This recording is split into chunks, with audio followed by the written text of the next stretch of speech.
ብሎ ተመለከተ። ወደ ሰማይ ቀና ብሎ ቢመለከት ፀሐይን አያት። ይህችስ ከሁሉ ትከብራለች፣ ከሁሉ ትበልጣለች። እስቲ ይችን ያስገኘ አንድ አምላክ ፈጣሪ አለ።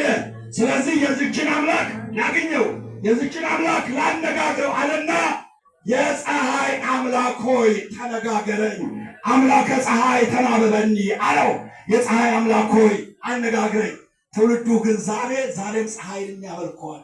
የሚገርማችሁ ነው። ዛሬ ማቴሪያሊስቶች በሳት የሚያመልኳል፣ ዛሬ በነፋስ የሚያመልኳል፣ ዛሬ በውሃ የሚያመልኩ አሉ።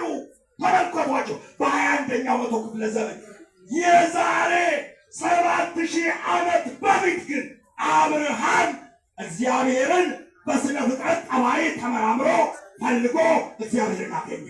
አግኝቶ ብቻ አልቀረም፣ በእግዚአብሔር ተባረከ። ዛሬ ቀን አብርሃም ሥላሴውን ስንል ዝም ብሎ አይደለም፣ እግዚአብሔርን ፈልጎ ስላገኘ። ማን ፈልጎ ስላገኘ? ማን ፈልጎ አገኘ?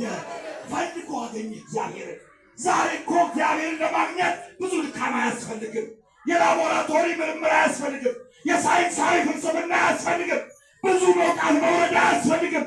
ልብን ብቻ አዘጋጅቶ ወደ እግዚአብሔር ቀርቦ አምላኬ ሆይ ቀረበኝ፣ አምላኬ ሆይ እየኝ፣ አምላኬ ሆይ ጎብኘኝ፣ አምላኬ ሆይ ማረኝ፣ አምላኬ ሆይ ከኔ ጋር ሁን፣ አምላኬ ሆይ ተገለጥልኝ፣ አቤቱ እውነትን ግለጥልኝ፣ እውነትን አሳየኝ፣ እውነትን ምራኝ እንበለው። ይመራልኝ አምላክ የአብርሃም አምላክ ነው። የፀሐይ አምላክ ሆይ ተነጋገረ ሲለው አብርሃም አለና ቀረበ ይላል። ዛሬ ሆኖ ክብረ ምስጋና ለአምላካችን ይሁን። ሁላችንንም ኃይለ ሚካኤል በሚካኤል ገብረ ሚካኤል በሚካኤል አስካለ ማርያም ወለተ ማርያም ኃይለ ሥላሴ ወልደ ሥላሴን ዛሬም ይጠራናል። እግዚአብሔር ልጄ ሆይ ና፣ ዛሬ እንጠራለን በስሙ። የጠራን እኮ አልሰማም አለ። ጆሮ ዳባ ልበስ እየሰማን እንዳልሰማን በስሙ የተጠራን ወልደ ሥላሴ እየተባለ የለለሉ ጆሮ ዳባ ልበስ። አቤት እንዲህ ይላል እኮ እግዚአብሔር በነቢዩ ኢሳይያስ ይህ ሕዝብ ከንፈሩ ያከብረኛል፣ ልቡ ግን ከእኔ እጅግ የራቀ ነው። ይህ ሕዝብ ማየትና ያያል አይመለከትም። ይህ ሕዝብ መስማትን ይሰማል አያስተውልም። በልቡናው ወደ መዳን አልቀረበም።